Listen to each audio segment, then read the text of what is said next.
कि एक एक प्रश्न पूरे के पूरे प्रवचन का विषय है। आपको दाद देनी होगी उनको जिन्होंने प्रश्न किया है और उनके प्रश्न के निमित्त से आप लोगों को लाभ मिल रहा है। ये सामने बैठी अपना चेहरा सबको दिखा दो। बहुत अच्छे प्रश्न रहते हैं इनके, और हमारे कोडरमा चातुर्मास के पूरे चातुर्मास में समझ लो शाम का प्रहर उनके ही प्रश्नों के उत्तर में गया है। ये और इनके मिस्टर सुनील मिश्रा छावला, ये दोनों ने बहुत अच्छा किया। सबसे पहला प्रश्न है जो आज अपने आप में बहुत अच्छा प्रश्न है, और उससे अपनी बात की शुरुआत करता हूँ। क्या जीवन के फैसले हमें दिल से लेने चाहिए या बुद्धि से? ध्यान से सुनो। जीवन के फैसले हमें दिल से लेना चाहिए या बुद्धि से? दिल से फैसला लेने का मतलब भावनाओं में बहकर लेना, और भावनाएं मन को बहकाती है। और बुद्धि से फैसला लेने का मतलब देव शास्त्र गुरु के प्रति श्रद्धा समर्पण की कमी, क्योंकि मन ही हमें श्रद्धा विश्वास समर्पण सिखाती है। ऐसे में हम क्या करें? देखिए, जीवन के लिए दोनों बुनियादी तत्व है, दिल भी और दिमाग भी। बहुत काम दिल से किए जाते हैं, बहुत काम दिमाग से किए जाते हैं। दिल का अपने जगह महत्व है, दिमाग का अपने जगह महत्व है, भावना अपनी जगह महत्वपूर्ण है और बुद्धि अपनी जगह महत्वपूर्ण है। जहाँ जो काम भावनाओं के बल पर होता है उसे हमें भावनाओं में ही करना चाहिए, और जो काम बुद्धि के बल पर होता है हमें उसे बुद्धि के स्तर पर ही करना चाहिए। लेकिन गड़बड़ तब होता है जब भावना के स्तर पर किए जाने वाले काम में हम बुद्धि लगा देते हैं, और बुद्धि के स्तर पर किए जाने वाले काम में भावना में बह जाते हैं। मामला गड़बड़ हो जाता है। नट सेल में जीवन में आने वाली समस्याओं के समाधान की बात मैं इतना करता हूँ, जब हमारे संबंधों की बात होती हो तो वहाँ भावना को प्रमुखता देना। जब संबंधों की बात आती हो तो भावना को प्रमुखता देना। जब व्यापार की बात आती हो तो दिमाग को प्रमुखता देना। रिश्ते भावनाओं से पलते हैं और व्यापार बुद्धि से। बुद्धि लाभ और हानि को देखती है, भावना अच्छे और बुरे को देखती है। जीवन में अगर अच्छे फैसले देखने हैं तो सदैव राइट और रॉन्ग को मत देखो, गुड और बैड को देखो। राइट रॉन्ग हो सकता, रॉन्ग राइट हो सकता है, ये हमारी बुद्धि है। बुद्धि कब राइट को रॉन्ग बना दे और रॉन्ग को राइट कह नहीं सकते। लेकिन जब गुड और बैड को हम देखेंगे, अच्छे और बुरे को देखेंगे, और अच्छे और बुरे के बारे में विचार करके हम कोई फैसला लेंगे तो निश्चित वो फैसला बहुत अच्छा फैसला होगा और उसमें हमको कभी भटकना नहीं पड़ेगा। इसलिए जीवन में कई बार सही होने के बाद भी वो बुरा होता है और गलत होने के बाद भी अच्छा होता है, तो वो गलत भी हमें स्वीकार लेना चाहिए जो अच्छा है, और उस सही से भी दूर हो जाना चाहिए जो हमारे लिए बुरा है। समझ बात मेरे ख्याल से पर्याप्त है। पानी और मन का एक ही स्वभाव और गति है। दोनों ही स्वभाव से अधोगामी है। पानी को जमीन पर डालो तो जिधर दबाव होगी, ढलाव होगी, उधर बह जाएगा। और मन हमेशा ही संसार की ओर दौड़ता है। मन की गति को कैसे बदलें जिससे वह ऊर्ध्वगामी बन सके? निश्चित पानी ढलान पे जाता है, लेकिन ऐसा नहीं है कि पानी को ऊपर नहीं उठाया जा सकता। पानी स्वभाव तो अधोगामी है, लेकिन अधोगामी पानी को भी हम लिफ्ट कर सकते हैं, ऊर्ध्वगामी बना सकते हैं। कैसे? जब हम मोटर लगाते हैं तब। पानी को मोटर की मदद से आसमान तक पहुंचाया जा सकता है, तो जैसे पानी को मोटर के मदद से ऊर्ध्वगामी बनाया जाता है, मन को भी भावनाओं के बल पर ऊर्ध्वगामी बनाया जा सकता है। अध्यात्म साधना के बल पर मन की गति को यदि मोड़ना चाहते हैं तो दो ही उपाय हैं। एक है सम्यक दिशा दर्शन और दूसरा है प्रवाह परिवर्तन। सम्यक दिशा दर्शन, जैसे कई बार लोग सोचते हैं कि मन एकदम उद्विग्न है, इसी दशा में क्या करें। मैं आपसे एक सवाल करता हूं कि तेज रफ्तार से जाने वाली गाड़ी को आप एकाएक रोकें तो क्या होगा? एक्सीडेंट हो जाएगा, गाड़ी का बैलेंस खत्म हो जाएगा। क्या करते हैं आप लोग? एकाएक ब्रेक नहीं लगाते, क्या करते हैं? पहले स्पीड मेंटेन करते हैं, उसकी गति को नियंत्रित करते हैं, फिर धीरे से ब्रेक लगा करके काम करते हैं। आप अपनी मन को तेजी से भागते हुए मन को एकाएक रोकने का प्रयास करेंगे, कभी सफल नहीं होंगे। अगर आप मन को सही दिशा देना चाहते हैं, मन को नहीं भी रोक पाते, कोई चिंता की बात नहीं है।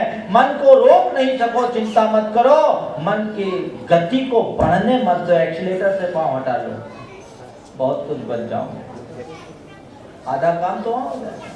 उसकी स्पीड को मेंटेन करो, फिर गाड़ी को रोक लो, यानी उसको सम्यक दशा दर्शन दे। साइकोलॉजी के लोग कहते हैं, मनोविद कहते हैं कि आप अपने मन को अगर मोड़ना चाहते हो तो उसको एडवाइस दें, ऑटो सजेशन, सेल्फ एडवाइस, जिसके बल पर मन मुड़ता है।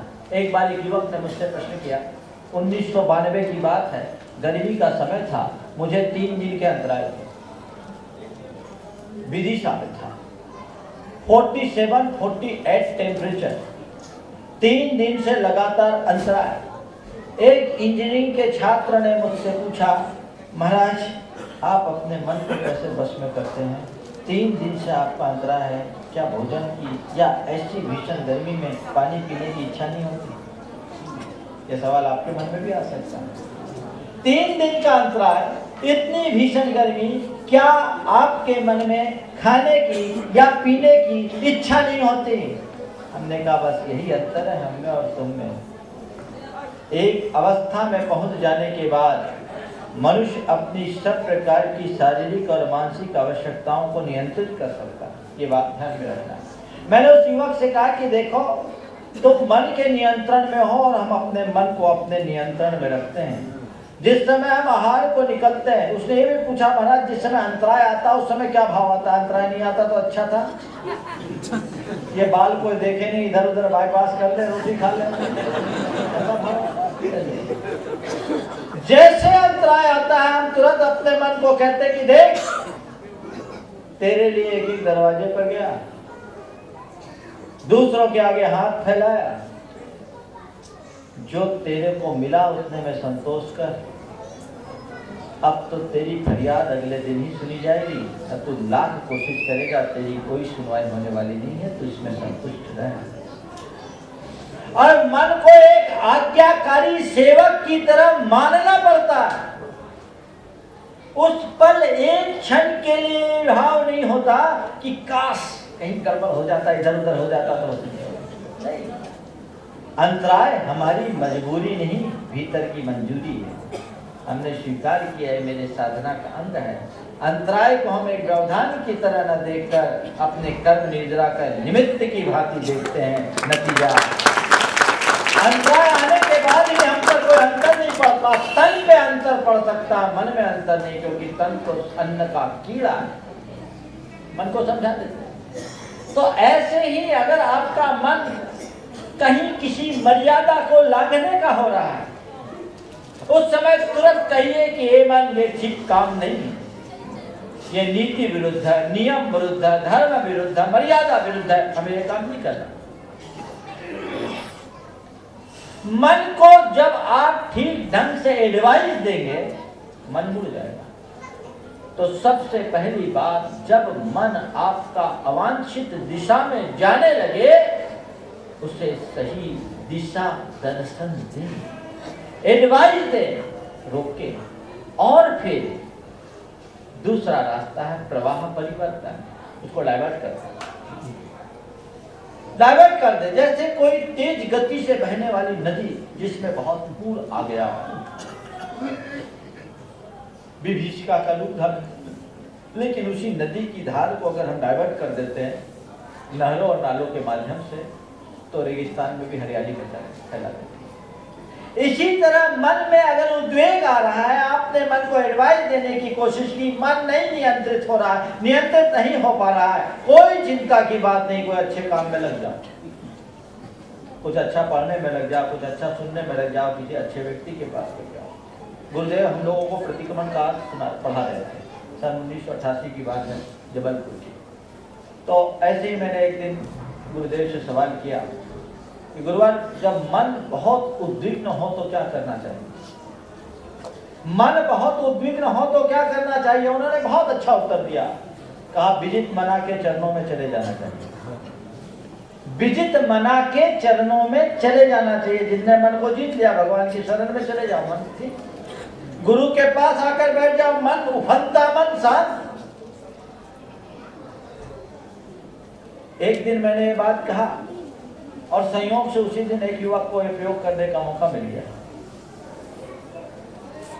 मैंने अपने प्रवचन में कहा कि मन अगर ऐसा हो तो उसके प्रवाह को परिवर्तित कर देना चाहिए। मन जब अपने आप में नियंत्रित ना हो तो गुरुओं के पास आकर बैठ जाना चाहिए। एक दिन के 1:30 बजे एक युवक आ गया, कहे मेरा अपना निजी समय होता है, मैं इस समय किसी को देता नहीं, अपना लिखने पढ़ने का काम होता। वो आ गया, मैंने कहा अभी नहीं, बाद में नहीं महाराज, अभी तो आप मना मत करो। मैंने देखा चेहरा एकदम तमतमाया हुआ था। बोले क्या हुआ? बोले आज पत्नी से झगड़ा हो गया। पत्नी से झगड़ा हो गया। बोले क्या किया महाराज? झगड़ा होते ही याद आया कि दिमाग तो खराब हुआ, लेकिन आपकी बात याद आई कि जब दिमाग छन्नाए, दिमाग खराब हो जाए तो उसकी दिशा बदल लो। मैंने सोचा आपके शरण में आ जाता हूँ, ठंडा हो जाएगा। मेरे पास बैठा, बोले चलो खतरे से बच गए। मन शांत हो गया। छोटी छोटी बातों में बड़ा बड़ा बवंडर खड़ा हो जाता है। यदि व्यक्ति बाद में थोड़ा सा पॉजिटिवली उस संदर्भ में सोचने लगे तो मामला एकदम सहज हो सकता है। मंदिर जाना धर्म क्या है? वस्तु का स्वभाव ही धर्म है। सुनिए प्रश्न को। धर्म क्या है? वस्तु का स्वभाव ही धर्म है। मंदिर जाना, पूजा पाठ करना धर्म है। किसी को जीवन दान देना धर्म है। धन दान देना धर्म है। व्रत उपवास करना धर्म है। आखिर धर्म है क्या? धर्म का मूल क्या है? हम औरतों का धर्म क्या है और पुरुषों का धर्म क्या है? जितनी बातें वो सब धर्म है। अगर अपने अपने संदर्भ में आप करो तो ये सब धर्म है। ये बात सही है कि मूल धर्म वस्तु का स्वभाव है और बाकी जितनी बातें हैं वे सब धर्माचरण के अंग हैं। धर्म अलग चीज है और धर्माचरण अलग चीज है। जिस आचरण के बल पर हम धर्म के तत्व को प्राप्त करते हैं उसका नाम धर्माचरण है। वो धर्म को उपलब्ध कराने वाला है। तो उस धर्माचरण के लिए हम धर्म के लिए धर्माचरण करते हैं तो हमको लक्ष्य तो अपने वस्तु के स्वभाव यानी आत्मा का स्वभाव शांति है, समता है, उसे प्राप्त करने का होना चाहिए। और समता के लक्ष्य से यदि हम मंदिर जाते हैं तो वो भी हमारा धर्म है। पूजा पाठ करते हैं तो वो भी हमारा धर्म है। किसी के जीवन दान देते हैं तो वो भी अपना धर्म है। धन दान देते हैं तो वो भी धर्म है। और व्रत उपवास करना कहते हैं तो ये भी धर्म है। तो मैं ये कह रहा हूँ हम लोग जो करते हैं वो धर्माचरण है और जो धर्म है वो भीतर है। उस भीतर के धर्म को पालने के लिए हमें धर्माचरण करना चाहिए। अब एक दिन एक युवक ने मुझसे प्रश्न किया, आज के संदर्भ में बोल देता हूँ। महाराज धर्म है, मंदिर में पूजा करना भी धर्म है और किसी की प्राण रक्षा करना भी धर्म है, बड़ा धर्म कौन सा है? आदमी बड़ा कैलकुलेटिव है, बड़ा छोटा तुलना पहले करता है। किसको हम बड़ा धर्म माने? भगवान की पूजा करने को धर्म माने या किसी की जान बचाने को धर्म माने? मूर्ति स्थापित करने का नाम धर्म माने, मंदिर बनाने का नाम धर्म माने या किसी भूखे को सहारा देने का नाम धर्म माने या किसी के मरते को बचाने का नाम धर्म माने? मैंने कहा देखो, धर्म अपनी जगह है, मंदिर मूर्ति पूजा पाठ का अपना महत्व है। और जहाँ तक दान की बात है, आज के संदर्भ में मैं इस चर्चा को भी ले लेना चाहता हूँ। दान दो तरह का होता है, एक पारमार्थिक दान और एक लौकिक दान। पारमार्थिक दान लौकिक दान की तुलना में सबसे श्रेष्ठ होता है। कई बार लोग बोलते हैं कि अभी मंदिर बना लिया, इससे अच्छा अस्पताल खोल लेते तो अच्छा होता। आजकल ये लेक्चर ज्यादा सुनने को मिलता है। ठीक है, अस्पताल खोलने को कौन रोक रहा है? स्कूल खोलो, अस्पताल खोलो, लेकिन मंदिर बना के कोई पाप हो गया क्या? पहले समझो दान का उद्देश्य क्या होना चाहिए। दान क्यों देते आप? यहाँ जितने बैठे हैं सबने जीवन में दान दिया होगा, देते होंगे। ऐसा कोई है जिसने आज तक कोई दान नहीं दिया? क्यों भाई, है क्या ऐसा? क्या बात है, सबने दान दिया है ना? ऐसा लग रहा है जैसे आप लोग सुन ही नहीं रहे। दान सबने दिया, देते हैं। आप दान क्यों देते हैं? ये सवाल मैं आपसे पूछ रहा हूं, उत्तर जानना चाहता हूं। आप हमारे साथ जुड़ो, क्यों देते हैं आप दान? बोलो। हाँ,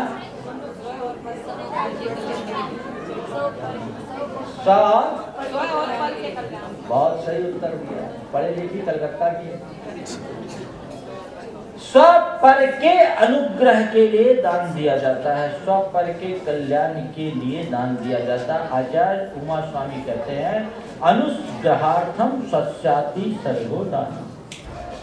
स्वपर के उपकार के लिए अपने धन के त्याग का नाम दान है। ठीक है।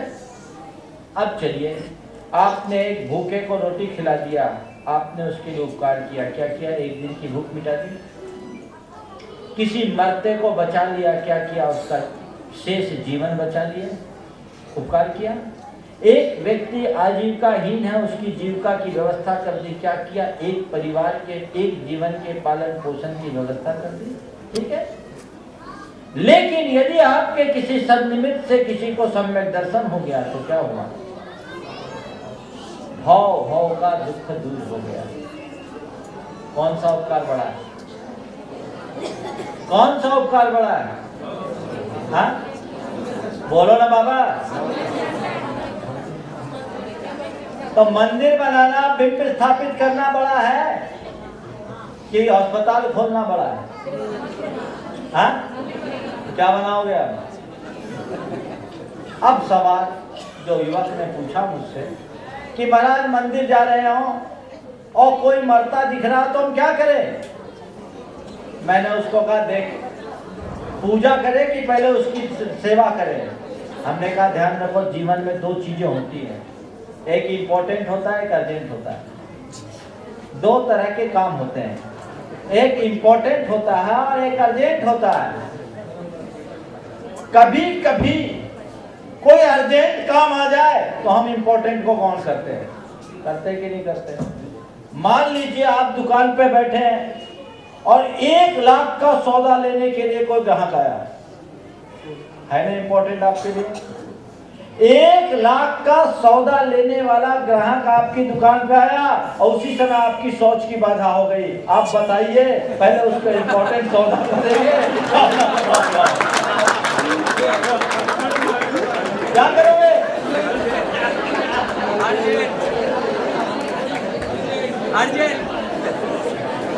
समझ गए ना? अब ज्यादा बोलने की जरूरत।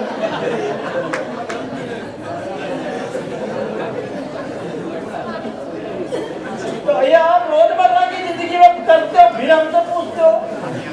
इम्पोर्टेंट है, इसका मतलब ये नहीं कि टॉयलेट में जाना इम्पोर्टेंट हो गया, वो अर्जेंट था। और एक बात बताऊं, अर्जेंसी कुछ काल के लिए होती है, जिंदगी भर के लिए नहीं होती है। अर्जेंसी थोड़े समय के लिए होती है। अर्जेंट हो गया, काम खत्म, हम जा रहे हैं, उस समय उसके लिए जो तात्कालिक जरूरत वो कर ले, फिर पूजा करने जाए। लेकिन रोज ऐसा थोड़ी होता है।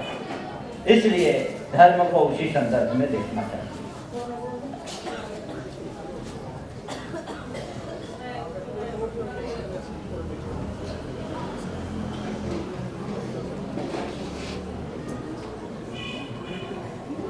माँ बाप, आज का बहुत गलत प्रश्न है।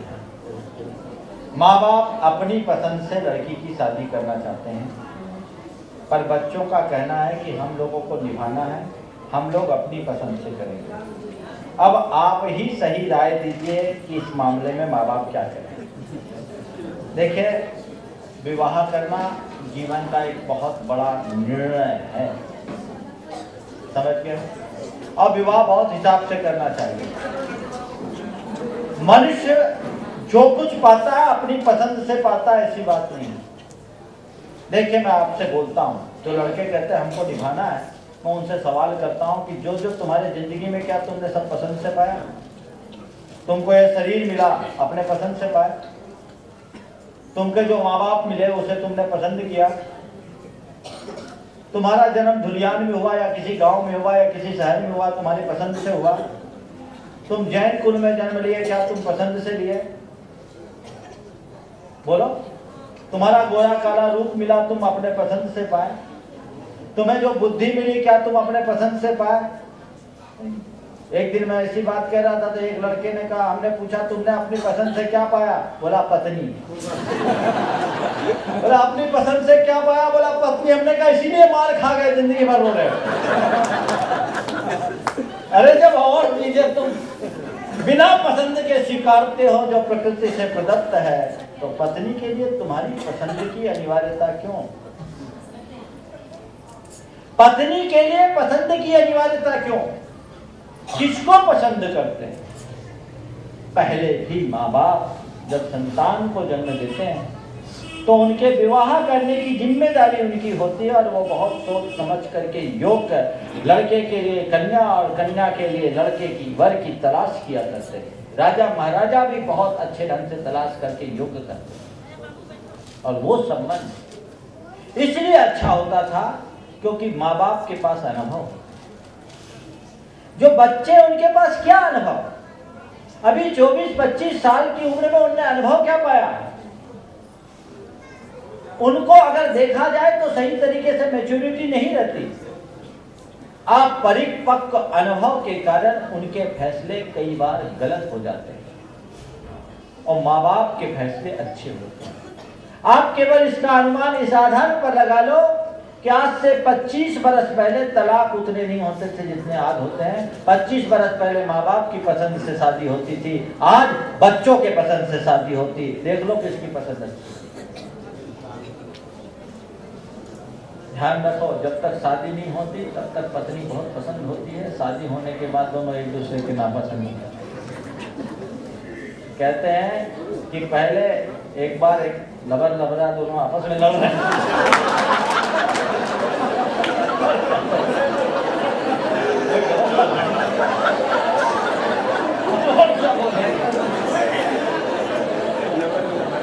आपस में लड़ रहे थे, एक सतपुरुष का उधर से गुजरना हो गया। जोर जोर से आवाज चल रही थी, उनको लगा मामला क्या है, वो सीधे उस घर की तरफ चले गए। दोनों ने शरण पकड़ लिया, गुरुदेव बचाओ। बोले क्या हो गया? बोले क्या बताऊं? सबसे पहले लड़की ने कहा कि क्या बताऊं, जब तक मेरी शादी नहीं हुई थी तब ये मुझे चंद्रमुखी कहने शादी हुई तो सूर्यमुखी कहने लगा, और एक बच्चा हो गया तो अब कहता है ज्वालामुखी। लड़के से पूछा तुम क्यों नाराज हो? बोले क्या कहूं, जब तक मेरी शादी नहीं हुई थी तब तक ये मुझसे कहती थी प्राणनाथ, शादी होने के बाद कहने लगी नाथ, अब बना दिया अनाथ।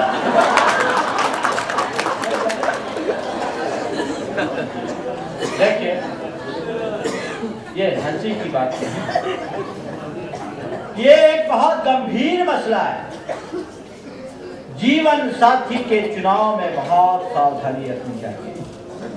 यहाँ उपस्थित युवक युवतियों से मैं ये कहना चाहता हूँ, जीवन साथी को चुनना एक दिन के लिए होता है, निभाना जिंदगी में होता है। आज के लोगों के दाम्पत्य जीवन की दशा को देखो, लोग जिंदगी जी नहीं रहे हैं, ढो रहे हैं। एक दूसरे के साथ भावनात्मक रूप से जुड़ाव हो, ये माँ बाप के निर्णय को वरीयता देनी चाहिए। नंबर 1। नंबर 2, एक गलत कंसेप्ट डेवलप हुआ, गॉड इज वन। बच्चे बाहर पढ़ते हैं, लड़के लड़कियां सब बाहर पढ़ते हैं, एक कंसेप्ट हो गया गॉड इज वन। एक दूसरे के नजदीक आते हैं, धर्म कर्म को सबको गौन कर देते हैं और एक दूसरे के साथ संबंध करने को तैयार हो जाते हैं। जीवन का बहुत खतरनाक निर्णय होता है। मैं केवल धार्मिक दृष्टि से यह बात नहीं कह रहा हूं, मैं बहुत तथ्यात्मक रूप से आप सबसे कहना चाह रहा हूं। इटली में एक रिसर्च हुआ जिसमें निष्कर्ष दिया कि रोमांटिक प्रेम की उम्र केवल 1 वर्ष की होती है। वर्ल्ड में सबसे ज्यादा अफेयर अमेरिका में होते हैं और सबसे ज्यादा तलाक भी अमेरिका में होते हैं। 15,000 डाइवोर्स पर डे होते हैं। 15,000 डाइवोर्स। वहां लोग कपड़े बदलने की तरह पति पत्नी बदलते हैं।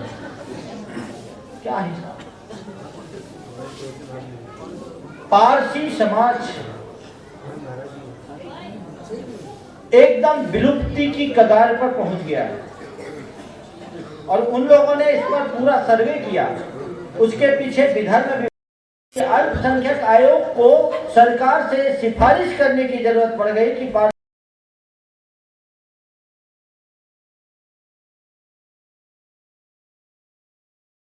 एक दिन एक युवती आ गई। दोपहर में मैं सामाइट से उठा, 1:15 बजे अकेले युवती आई और उसके आंखों में आंसू थे। महाराज आपसे बात करना चाहता। अनजान लड़की, अकेले में बात कैसे करूं? मैं थोड़ा सकुचाया, पर उसको रोता देखकर मुझे दया आई।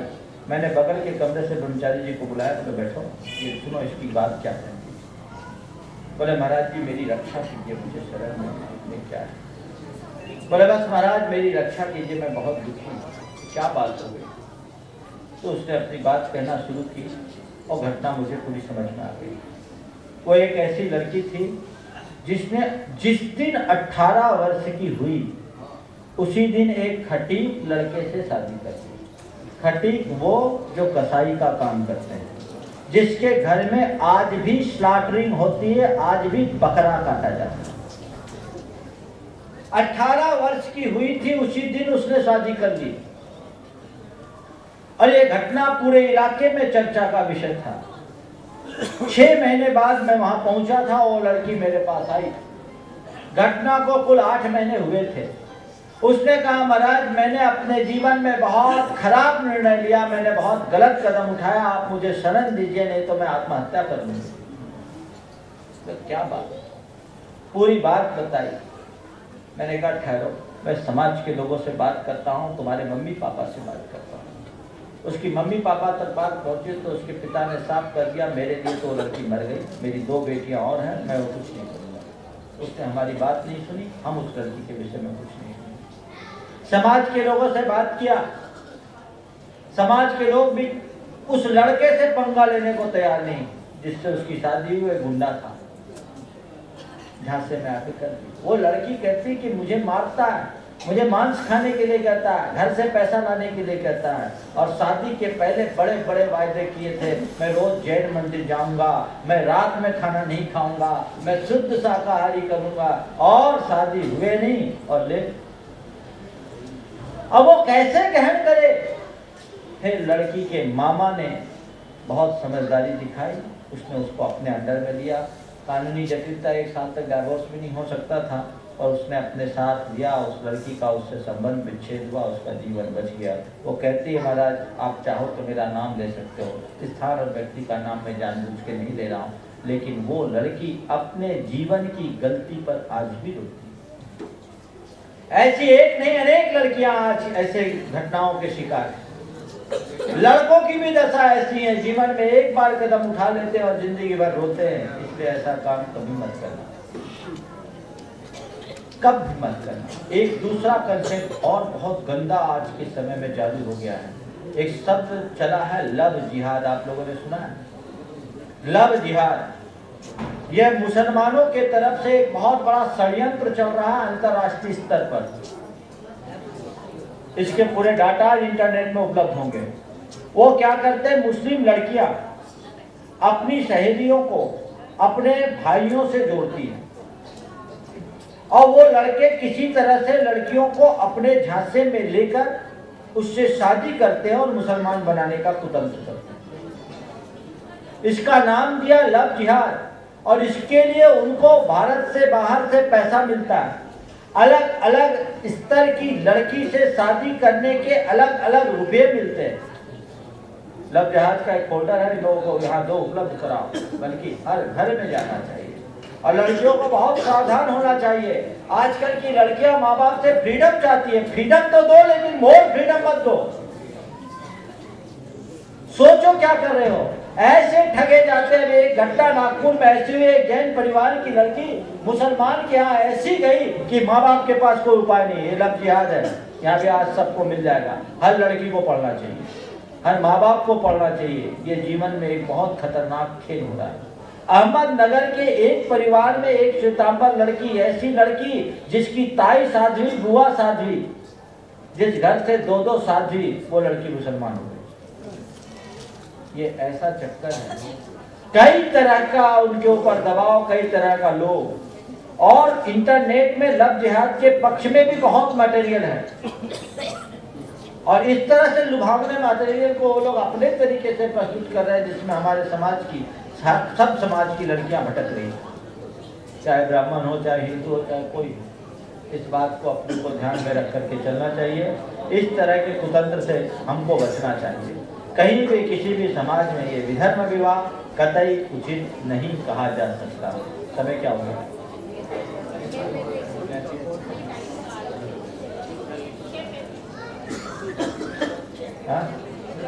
कोई दिक्कत नहीं कि मैं समझता हूँ ये प्रश्न स्पष्ट हो गया होगा। अगर मैं इस पर और लंबी चर्चा करूं तो भी कर सकता हूं, लेकिन अन्य प्रश्नों के साथ न्याय नहीं होगा। संकेतों में समझो, जीवन के बड़े फैसले बहुत सोच समझ करके लेना चाहिए, नहीं तो जिंदगी बहुत गड़बड़ हो जाएगी। पंचकल्याणक में माँ बाप बनने के बाद दूसरे पंचकल्याणक में सौधर्म में बन सकते हैं क्या? कोई बुराई नहीं है। किसने निषेध किया? शास्त्र में कहीं निषेध नहीं है, परंपरा में लोग निषेध करते हैं। मेरे उत्तर देने के पहले विमल जी ने बोल दिया नहीं। कहां से नहीं? क्यों नहीं? माँ बाप बनने के बाद सौधर्मी से बन सकते हैं कि नहीं? क्यों बन सकते? बन सकते हैं। पंचकल्याणक के लिए माँ बाप बने थे, पूरी तरह से भगवान के माँ बाप थोड़ी बन गए। जब पूरी तरह से भगवान के माँ बाप बन जाओगे तो फिर बनने की जरूरत नहीं बनेगी। लेकिन ये धर्म कार्य है, धर्म कार्य में जब जैसा अवसर मिले तब वैसा अपने को लाभ ले लेना चाहिए। ऐसा कतई विधान नहीं है एक बार हम माँ बाप बन गए तो दोबारा कुछ नहीं बन सकते। हाँ, माँ बाप नहीं बन सकते है, माँ बाप तो एक ही के होते हैं।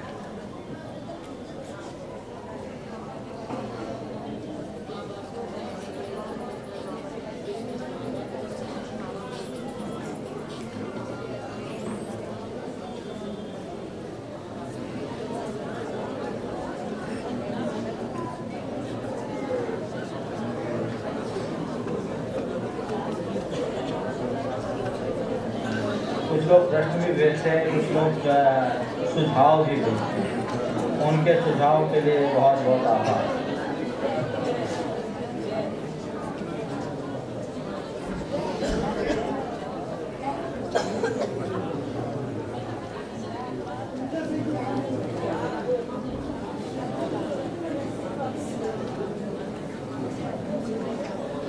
एक प्रश्न है, जीवन में अर्थ बहुत महत्वपूर्ण है, महत्वपूर्ण भूमिका निभाता है। व्यवहारिक जीवन में धन के बिना कुछ भी संभव नहीं है। हम सब जानते हैं बहुत कुछ देने वाला पैसा सब कुछ नहीं दे सकता, फिर भी पागल की तरह पैसों के पीछे भागते हैं। जीवन के किसी भी रिश्ते में क्या पैसा ही सबसे महत्वपूर्ण भूमिका निभाता है? आप क्या कहना है? देखिए, बात सही है कि पैसा जीवन के लिए जरूरी है। ध्यान से सुनो भैया, वहीं बैठो ना। हाँ बैठो, वहीं बैठो।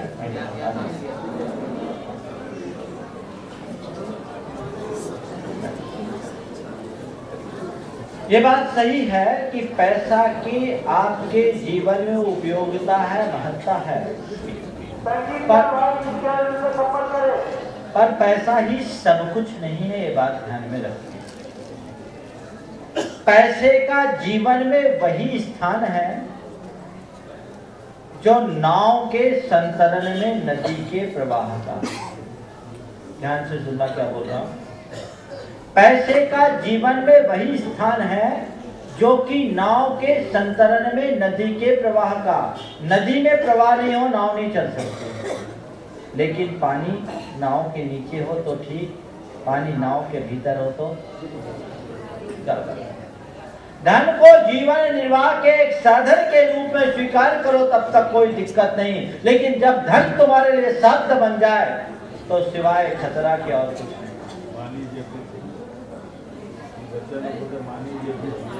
Money is everything. एक बार ऐसे हुआ, एक ने कहा कि महाराज फिर भी पैसा कमाना तो जरूरी है। ध्यान से सुनो। एक ने कहा महाराज फिर भी पैसा कमाना तो जरूरी है। हमने बोला ठीक कह रहे हो, संडास जाना भी जरूरी है, पर दिन भर संडास में बैठे रहना जरूरी है क्या? अरे जरूरी है तो जितना जरूरी है उतना जरूरी है। मतलब क्या? क्या है तुम्हारा दिमाग, कहाँ जाते हो? इसलिए हर चीज को अपनी भूमिका के अनुरूप ही आप स्वीकार करें तो बहुत सार्थक होगा। समय आप सबका हो गया। आज के इस प्रश्न प्रहर को मैं विराम दे रहा हूँ। और ये परम पूज्य आचार्य विद्यासागर